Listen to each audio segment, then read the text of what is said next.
भगवान ने क्या कहा, जो कुकरता वरतता है, जो व्यक्ति पूर्ण रात्रि और अपर रात्रि के समय में आत्मचिंतन करता है, आत्मलोचन करता है, क्या करता है?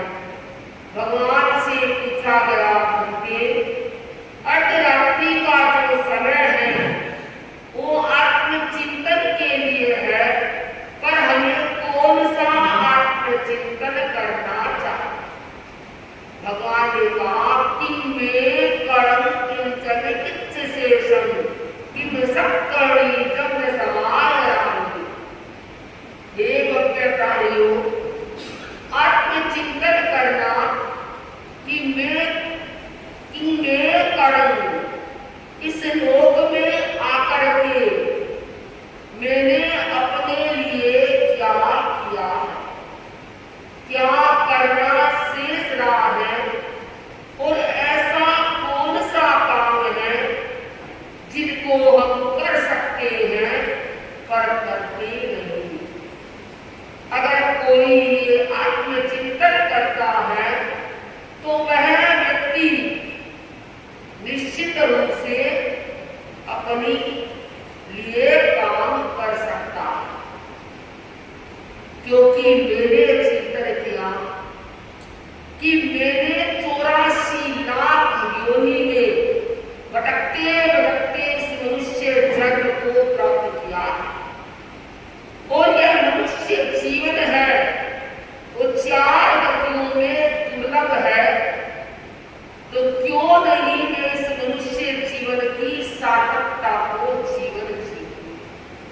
भाई बहनों, जीवन मिल जाता है, पर इस जीवन में प्राप्त करना, धर्म आराधना करना मुश्किल है। हर व्यक्ति कार्य कर लेगा, दूसरा कार्य कर लेगा, पर आत्मा के लिए नहीं करेगा। क्यों नहीं करेगा?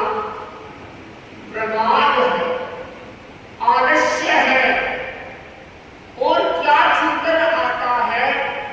जब धर्म साधना करनी होती है तो कहा जाता है मेरे पास समय नहीं। ये कौन कहेगा? जिसके जीवन में प्रमाद होगा, जिनके जीवन में आलस्य होगा, वही व्यक्ति ये बात कर सकता है। नहीं तो हम और काम के लिए समय निकालते हैं, क्या इसके लिए हम समय नहीं निकाल सकते? तभी तो भगवान ने कहा है हमारे भीतर में धर्म के प्रति रुचि होनी चाहिए, श्रद्धा होनी चाहिए, गुरु के प्रति श्रद्धा होनी चाहिए, तभी हमारी जीवन की नैया को पार कर सकते हैं। क्योंकि एक गुरु ऐसे होते हैं जो संसार की समुद्र की नैया को पार कर सकते हैं। भाई बहनों, हमें शरीर मिला है, क्या कहा है? शरीर माहू नावती जियो चविनावियो संसार को उन्नो तो जम करती महेश। क्या उपाधि है? शरीर माहू नावती जियो चविनावियो। शरीर क्या है? क्या है? एक नौका है, और आत्मा यानी जीव है, वो नाविक है। जैसे संसार में व्यक्ति घूमने के लिए जाता है, लोग कहते हैं समय नहीं है, पर जब आते महाराज अभी हम विदेश घूमने जा रहे हैं, अभी हम वहां जा रहे हैं, उस समय कैसे टाइम निकलता है? परिवार को छोड़ करके आदमी चाहे अकेला घर में रहे, जा सकते हैं, क्योंकि घूमने जाना पहले से टिकट बनी हुई है। हम आपस में दोस्त जा रहे हैं, हम आपस में सहेलियां जा रहे हैं। क्या समय अलग से आया?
संसार भटकने के लिए नहीं, केवल संसार के भोगों में रहने के लिए नहीं, ये शरीर साधना के लिए नहीं मिला।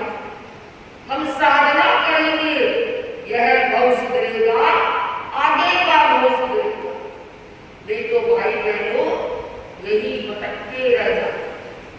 तो भगवान ने क्या कहा, ये शरीर और हमारी जो आत्मा है, इन दोनों का योग मिलने से संसार में रहते हुए संसार के समुद्र को पार करके और लक्षित मंजिल को प्राप्त कर सकते।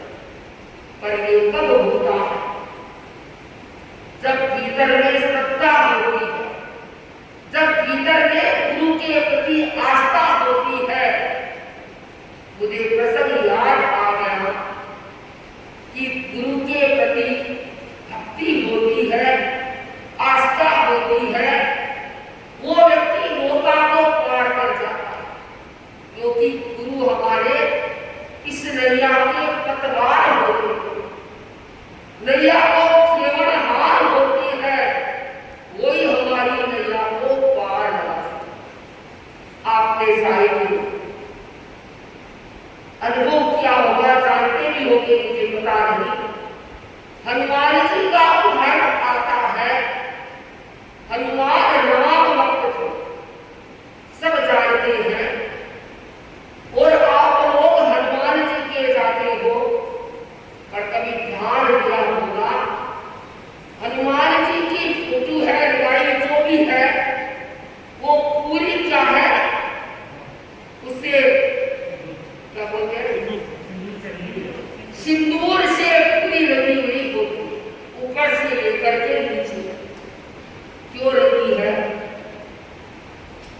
कभी मन में आया होगा, कहीं जाते हैं केवल हनुमान जी की फोटो, लेकिन जहां मूल धाम जाते हैं या जहां अपने विशिष्ट स्थान होता है, वहां कभी देखिए हनुमान जी ऊपर से नीचे तक वो सिंदूर पूरे लगे हुए। इसका भी बहुत बड़ा लॉजिक है। कहते हैं जब राम वनवास में थे और अयोध्या में थे, पहले एक दिन सीता जी अपने सिंदूर भर रही थी, उससे राम हनुमान ने देखा, तो देखा ही नहीं, पूछा कि माते ये क्या कर रही हो, ये किस लिए लगा रही हो? माते ने क्या कहा, सीता ने, हनुमान मैं इसलिए ये लगाती हूं कि राम है, उनका जीवन सुखी रहे, और राम की जो जीवन नैया है अच्छी तरह से सुख शांति के साथ में चले, इसलिए वे ये लगाते। उसने सोचा हनुमान, क्योंकि राम का भक्त, इतनी सी लगाने से राम अच्छी तरह से रहे, सही सलामत, क्यों नहीं मैं पूरे शरीर पर लगा लूं, तो मेरे राम अच्छी तरह से पूरा शरीर लपेट करके और राम के पास पहुंचे। राम ने कहा, हनुमान ये क्या करके आए हो? कहा, महाराज ये मैं इसलिए करके आया हूं कि आपका भविष्य अच्छा हो, आप सुखी रहे, लंबे काल तक आपका जीवन सुख के साथ व्यतीत, इसलिए ये लगा के आया। आप समझ गए होंगे क्या है राम भक्ति। भक्ति के लिए ये सब कुछ किया कि मेरे राम सुखी रहे, मेरे राम का जीवन अच्छा रहे। रग रग में राम भक्ति थी, इसलिए उन्होंने ऐसा किया। तो कहते हैं वहां से ये चली है कि हनुमान के पूरे शरीर पर ये सिंदूर लपेटा जाता है। क्या कहें, भक्ति हो तो राम हनुमान जैसी। यही बात है कि गुरु के प्रति भक्ति होती है कि हमारे गुरु स्वस्थ रहे, भविष्य अच्छा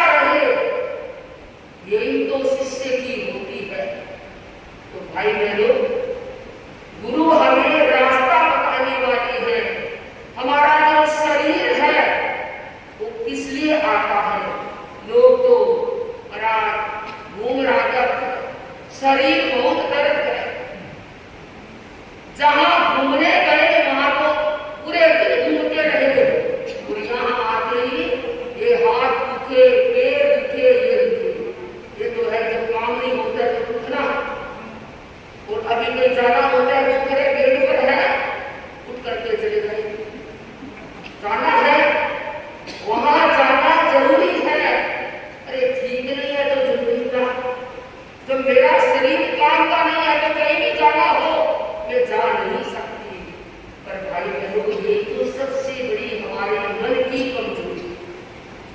हम जाते हैं जहां धर्म का स्थान आएगा, त्याग की भावना आएगी, वो ये व्यक्ति कर सकता है जिनके भीतर में भक्ति है, जो आत्मा और शरीर को समझ सकता है।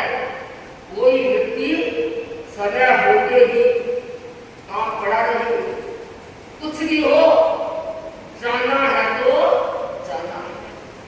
आज भी ऐसे अभी वर्तमान में रहती हैं 7 साल का जिन्होंने शायद एक बार भी देखो यहाँ काम में रहे तो शायद पुलिस नहीं किया।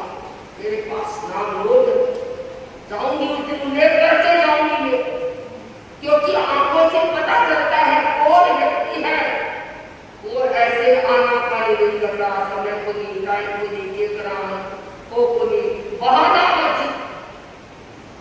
मेरे कहने का मतलब कि भाई बहनों हम मनुष्य जीवन की सार्थकता को तभी कर सकते हैं जब हम चिंतन करेंगे। क्या करेंगे? जन्म दुखम जरा दुखम रोगा यह मरणानी है, अहो दुखो संसारो जगत की संति नहीं। अरे देखो जन्म दुखम जरा दुखम, मैंने जन्म तो लिया है ये भी दुख में। इस 84 के चक्कर में भटकते रहे। एक जन्म लिया, दूसरा लिया, पता नहीं कितने जन्म ले, परंतु साथ में ये भी चिंतन आता है अरे जन्म तो लिया है पर मनुष्य जीवन आया, इसको ऐसे नहीं करो। अंकल की एक भाई ने कहा महाराज थोड़े बच्चे बड़े हो जाएंगे फिर हम धर्म मान करो। अरे भाई जानते हो क्या पता है कि एक पल का भी भरोसा है, एक पेड़ का है दूसरे पेड़ का भरोसा। हम क्या चिंतन करें? थोड़े बच्चे बड़े हो जाए उसके बाद करें। आपको भगवान करके गया नित्य गया है, तेरी जिंदगी इतने समय तक है तो हम कर सकते हैं, परंतु कोई नहीं। जब आजकल सुनते हैं छोटी छोटी उम्र में 1 सेकंड में व्यक्ति चला, क्या सोचा? बच्ची बन है, ये नहीं सोचा ऐसा हो जाएगा। एक बार आपको सबक सिखाती है फिर भी भूल जाती। थोड़े दिन तो आता है मन में, देखो संसार असार है, एक पल का भरोसा नहीं है, तेरी मेरी करके समय पूरा करते हैं, इधर उधर घूम करके पूरा कर देते हैं, और थोड़े दिन के बाद वो बात पुरानी होती है और हम भूल जाते हैं। इसीलिए लोग कहते हैं कि हमें प्रेरणा देनी चाहिए। एक पल में व्यक्ति चला गया, आंखों के सामने देखते देखते, कोई रोकने वाला है? कोई नहीं रोक सकता। भगवान को कहा था हे भगवान बस में लग रहा है, आप समय को टाल दो मृत्यु का, ये समय अच्छा नहीं है। भगवान का समय ये समय नहीं टाल सकते, और आप सब कुछ टाल सकते हैं लेकिन ये समय किसी का नहीं टाल सकते। जो आना है वो आएगा। हाँ ये जरूर है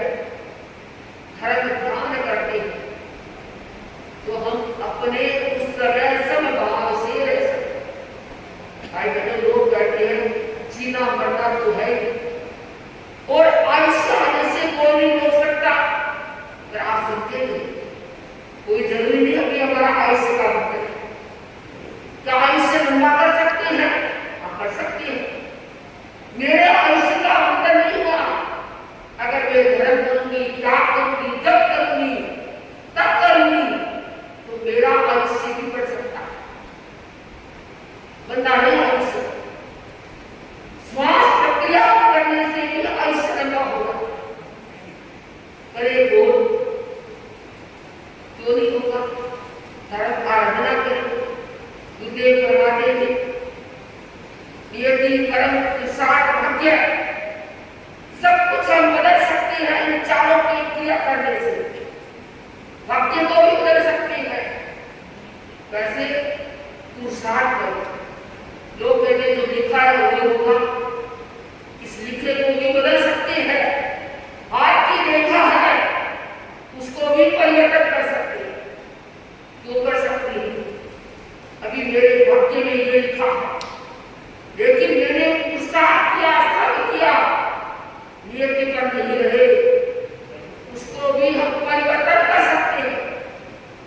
करना पड़ता है। आप देखिए कुएं में पानी है, पानी निकालते निकाचित को नहीं बदल सकते।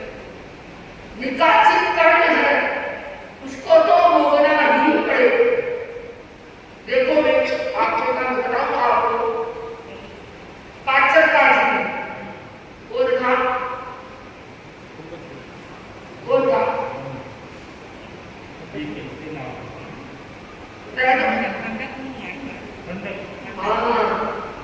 खंडक मुनि का उदाहरण आता है। भगवान महावीर का उदाहरण देख लो, दूर को जाए। भगवान के कानों में किले ठोके, कितने भाव पहले बंधन किया। क्या किया? बालक के कानों में शिष्य डाले। उस समय महान विकासित कर होगा वो कितने भावों के बाद उदय में आए। पर जब तक उदय में वो कर्म नहीं होंगे तब तक भगवान नहीं बन सकते। आए उदय में, परंतु उदय में आएंगे, निकासित कर्म को तो भोगना पड़ेगा। और कहते हैं खंडक मुनि के 250 करोड़ बाद में ये कर्म उदय में 250 ये बाद में उदय में और आएंगे। कोर्ट में दूर क्यों जाओ, मेरी अपनी आंखों से देखा है। लोग कहते भगवान आपने कहते हैं कि किसने देखा है आगे का वो किसने देखा है। आज के युग में विश्वास नहीं करते। महाराज कमाते किसने है? ये तो पुराने लोग नौकर में देते इकट्ठे करके तो सिक्का पा गए, 1 मिनट में चला गया, लेकिन वो वही रह गया। अरे भाई सब कुछ करना होता है, ठीक है, पर ये नहीं कर सकते कि किसने जन्म मरण लिखा। लोग कहते थे खाओ पियो मौज करो, बस इसके लिए जिंदगी है। पर ये सोचना बेकार है। हमने अपनी आंखों से देखा है। आपने साधु किरण यशा का नाम सुना है? सुना है साधु किरण यशा?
18-20 साल हो गए वहां गए तो उस समय 2 कमरे नीचे एक में हम दोनों ने उपासिका की, ऊपर समृद्धि रखी,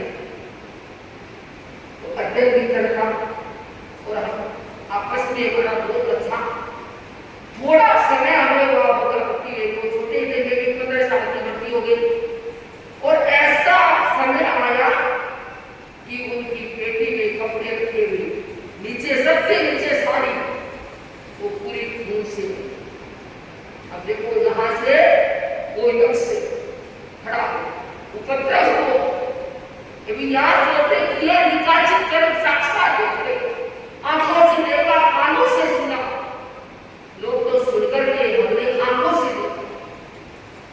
अब वो यक्ष देखो इतना बड़ा हवन है इस गेट के बाहर, अंदर नहीं, वहां से उनको कहता देखो तुम धर्म को छोड़ दो, देवगुरु धर्म को छोड़ दो, नहीं तो मैं तुझे मार करके तेरे को लेकर के। किरण भाई ने कहा कि देवगुरु धर्म को छोड़ो।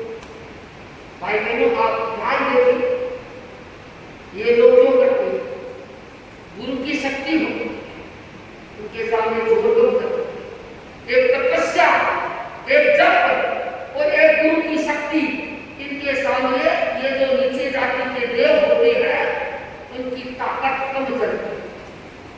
ये सोचते हैं छोड़ देंगे तो मेरा सीधा काम होगा। किरण भाई ने कहा मैं छोड़ने वाला नहीं हूं, देव गुरु धर्म को। फिर वापिस काटा, रोज दिखता तुम छोड़ दो नहीं तो मैं लेकर के जाऊं। ऐसे करते करते भाई बहनों जीवन में इतने कष्ट, लेकिन उन्होंने तपस्या शुरू। जब तक तपस्या चलती वो सामने लगा, एक बार भी नहीं, कितने दिन करेंगे, 13 किया, 14 किया, 15 किया, 10 को कितना करेंगे, जिस दिन पाना होता वो सामने क्या होता है। अभी आप लोग को जो साथ में रहने वाले को सुनाई देती आवाज, हम सब यक्ष की आवाज नहीं सुनाई देती, जो किरण भाई जवाब देते वो सुनाई। यक्ष हमें दिखाई नहीं देता, लेकिन जैसे अपन बात करते हैं तो यक्ष की बात नहीं सुनाई देती, लेकिन जब वो जवाब देती उनको वापस, तब पता चलता कि यक्ष से बात कर रहे और कौन से बात कर रहे। फिर वो बताते मानिए तो क्या है, वो ऐसे करते करते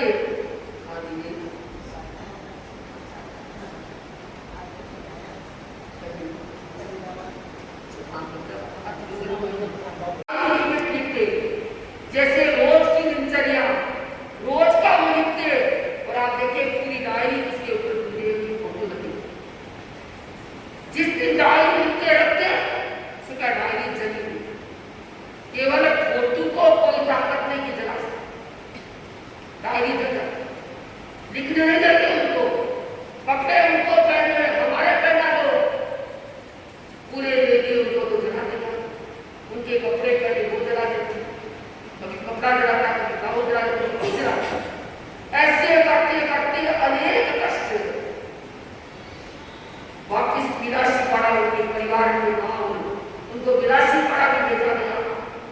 विलासी पाड़ा का इलाज करने को देखा नहीं, ये तो कोई इलाज कुछ नहीं है, स्वास्थ्य ऐसा ही उनके वापिस यहाँ पर बुलाया। फिर आप देखो एक दिन में बड़े रूप में बता देती हूँ, लंबी कहानियां बहुत दिन की। एक दिन क्या है, ये ध्यान कर रहे थे, तपस्या हो गया, रोज ध्यान क्लास सब छोड़ करते ध्यान तब में लगे। एक दिन अंदर वो ध्यान कर रहे थे, अब बाहर के उनके रंगे की जमीन पर लगते थे, हमारे भी बांधते थे, छोटी थी वो बांध, वो गए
लिखा तो कहा कि छुट्टी ले गए।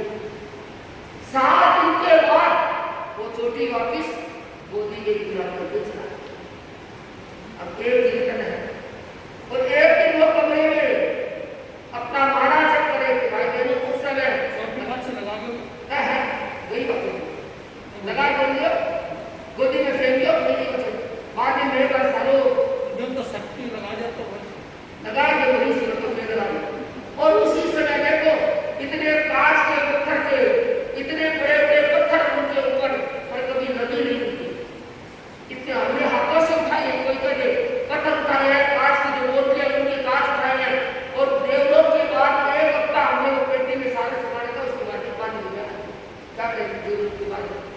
तो ऐसे ऐसे उनके जीवन में कष्ट आए पर वो उठते हर दिन देव के पास समाचार जाते।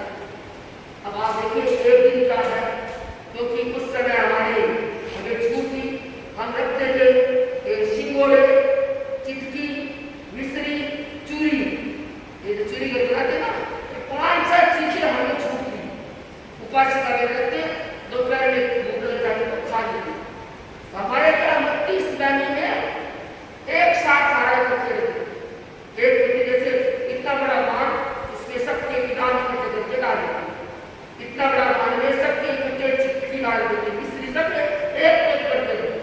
अब देखो हम तो क्लास ले रहे दोपहर का समय वो अपना कमरे में झाग वाला करेंगे इतने में वो यक्ष मुनि का रूप बना आकर जब आप सुनते हो अब देखो साधु की भावना होती है कि पता नहीं चलता भावना बातें रहेंगे हम राज सुनते कि पकड़ो वो कौन देखेगा क्या है बिल्कुल साधु के बनकर थे। और उस समय मुनि श्री सागरानंद स्वामी जेल विश्ववास में विराजमान थे।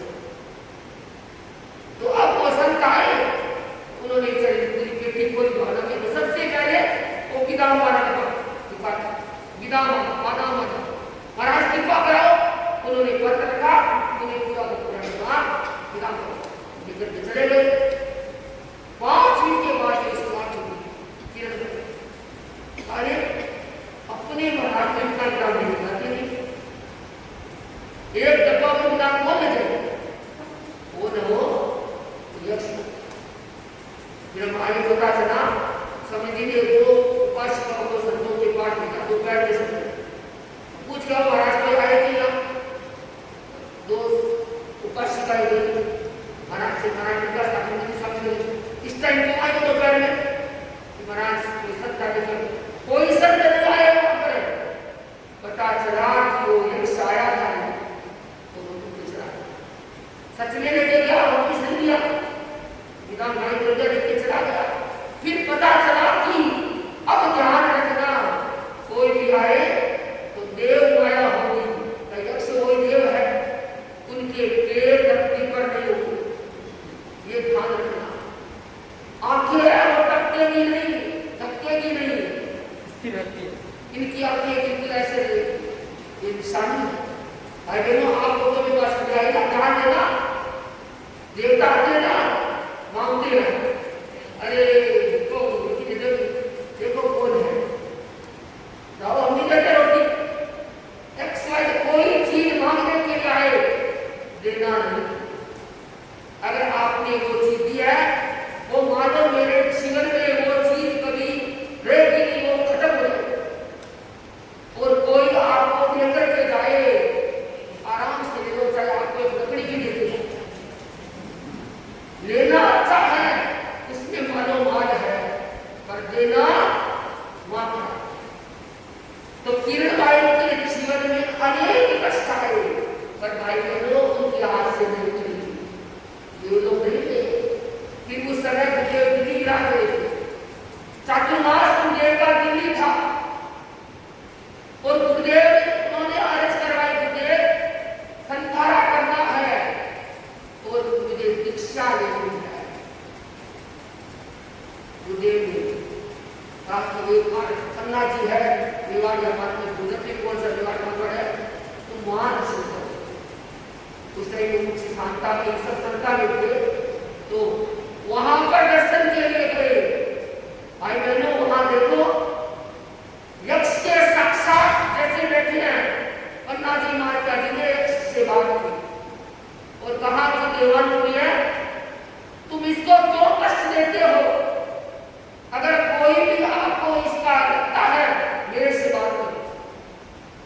उन्होंने कहा नहीं मुझे तो लेके जाना है। अरे उसने क्या गलती की है? एक ही बात करे रहे मुझे लेके जाना। गंगा की माता ने बहुत यक्ष के साथ में चर्चा वार्तालाप की, पर वह नहीं। तो वहां पर उन्होंने यक्ष देखो धीरे धीरे जैसे गेट है, ये गेट से अंदर आने लगा, यहाँ से यहाँ, यहाँ से यहाँ, यहाँ से यहाँ, और यहाँ से स्टेप बाय स्टेप आगे आने लगा।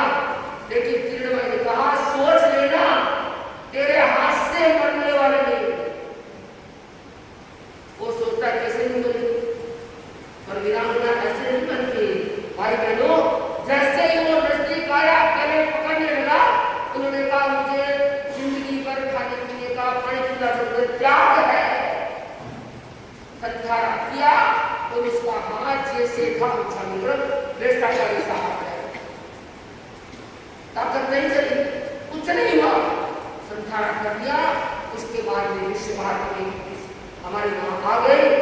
आने के बाद मुझे प्रभु ने उनको दीक्षा का आदेश दिया, जो कि अंतिम संधारा करने उसमें शक्ति थी। उन्होंने अंशल स्वीकार के साथ में दीक्षा हो गई। भाई बहनों, इतना लंबा संधारा चला, एक दिन वो यक्ष नहीं दिखा, यक्ष नहीं दिखाई। अब उसकी ताकत नहीं, उन्होंने संधारा कर ताकत नहीं उनकी, लेकिन क्षमा याचना के बिना अपने वाले का वो तो वो सारी इच्छा उन्हें चाहिए। तो कहा कि यक्ष के हाथों से तो नहीं बनी, पर क्षमा याचना न करेंगे तो संसार में वो सुधर जाएंगे, करेंगे कैसे क्षमा। अब देखो इतने दिनों में एक बार भी नहीं दिखा। अब देखो समय आ गया अंतिम दिन में, और देखो उनके जीवन में पुलिस भी बहुत है, उनकी रिपोर्ट भी छोटी उम्र की पत्ते थे, ऐसे कितने 16-17 साल के थे। सब उन्होंने एक ही कहा मेरी इच्छा से क्या है, मुझे ये मेरी साधना के द्वारा कुछ नहीं कर सकते। वो तो विरोधी लोग होते हैं, वो भेज देते हैं। तो देखो अंतिम दिन वो यक्ष आता है सामने और कहा कि मैं तुमसे क्षमा याचना कर। किरणमय ने कहा क्षमा याचना बाद में, पहले तुम ये बताओ हो कौन, मुझे परिचय दो, इतना मेरा पीछा क्यों किया। भाई बहनों ने सारा बता दिया। मैं उद्दा सरकार है, आप भी उद्दा सरकार। पवन गोचर मेरा नाम था, और अपन क्या है एक ही गली में रहे। 2 भोग पहले की बात होगी, 2 भोग, और कहा कि एक ही गली में तुम भी लड़का मैं भी लड़का, आपस में खेल रहे। खेलते खेलते तूने मेरे ऊपर, मैंने तेरे ऊपर पत्थर फेंका, तेरे लगी नहीं, और वो पत्थर तुमने मेरे ऊपर फेंका, मेरे सिर पे लगी। उसी समय में तड़पते तड़पते मेरी भावना इतनी क्रूर हो गई कि इसको लेकर के रहूंगा, मैं बीमार हो रहूंगा। अब देखो ये निकाचित कर्म, ये निकाचित कर्म है। भावना तड़पते तड़पते बुरी भावना के साथ में मैं प्राण तो हो गया। कितने वर्ष हो गए ढूंढते ढूंढते, मिले नहीं। जब आमेर में मुझे याद है, मैं भी आमेर में भर्ती थी, दूल्हे को मैंने बताया, लंबी कतार चल रही थी तुम लोगों की। मैंने देखा ये रहे, अब मुझे इसका बता दिया। इसलिए मैंने किया तो ये चीज को लेकर के जाने का बहुत बदला लूंगा, पर तुम ऐसी नहीं, तेरे गुरु इतने प्रबल गुरु है, तो गुरु तुम्हें बचा दिया, मेरा छोड़ नहीं चला। अब मैं तुम्हें समझ खाना करके जा रहा हूँ। भाई बहनों, आज मुझे अगर समझ खाना नहीं होता तो ये अग्नि और आगे चलती रहता।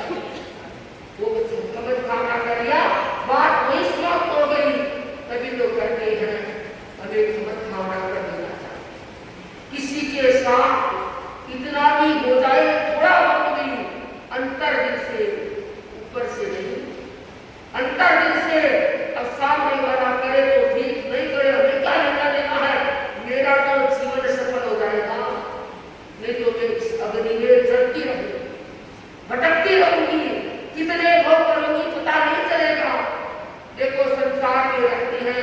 राग भी होता है, द्वेष भी हो जाता है, सब कुछ हो सकता है, समझ खाना नहीं होता है, तो निकाचित कर्मों का बंधन भी हो जाता है। तो वो क्षमा याचना करने के बाद में फिर निशाजी साजी देवलोक हो गए और अपने स्थान पर चले। आप समझे, ये मेरे आंखों से देखा, शुरू से लेके अंतिम तक, ये थोड़ी बात की जीवन की बड़ी घटनाएं है जो आंखों से देख करके तो हमें प्रेरणा लेनी चाहिए। हमारा जीवन छोटा सा है, ऐसे कर्मों का, निकाचित कर्मों का बंधन न हो जाए जिससे हमें भोगना पड़े। हल्के कर्म होते ना, तभी तो कहते धर्म क्या करते हैं, हल्के कर्म जाप के द्वारा, धर्म के द्वारा, संयम के द्वारा, इसके द्वारा हम कर्मों को तोड़ देते हैं, इसलिए आगे का रास्ता साफ हो जाता है। और जहां निकाचित कर्म बंधन हो गया वहीं ताला लग गया, अब आप कैसे आगे जाओगे? वो तो भोगना पड़ेगा। हाँ ठीक है, धर्म करेंगे बाद में, काम आएगा कहीं नहीं जाएगा, पर पहले ये तो भोगना पड़ेगा। भगवान महावीर भगवान बन गए, पर निकाचित कर्मों को तो ये भोगना पड़ा। तो हम यही सोचे हमारा जीवन सरस बने, हमारा जीवन आनंदमय बने, हम क्यों किसी के साथ राग द्वेष की ग्रंथि रखें? ये छोटे से जीवन में अपने आप में जिए, गुरु शक्ति, गुरु भक्ति हमारे साथ में रहेगी, हमारा जीवन सफल और सार्थक बन सकता है। तो हम इस तरह से जीवन जिए। भाई बहनों, दीपावली का समय आ रहा हम भी जानते हैं, पर काम काम काम मत करो, काम के साथ में ये भी काम है, ये पूरा दिन आपका सरस निकलेगा। तो हम क्यों नहीं इस समय को नियोजित करके भगवान की वाणी सुने, हमारे जीवन का कल्याण होगा। अब दिन तो काम ही करना होगा क्या? पहले तो लोग कहते महाराज गर्मी है, गर्मी में कपड़ा पहनो इधर, बाहर को आज कल कहाँ है, घर तो है बंद, और काम करने वाले का काम कपड़े धोने का क्या करना, जितना करना है तो जो करता है वही करेगा। तो हमें यही देखना है हमारा जीवन आनंद में हो, हमारा ये निश्चय जीवन सार्थक बने। और सार्थक के लिए हमें आत्मचिंतन, आत्मविमोचन करके अपने जीवन का कल्याण करने के लिए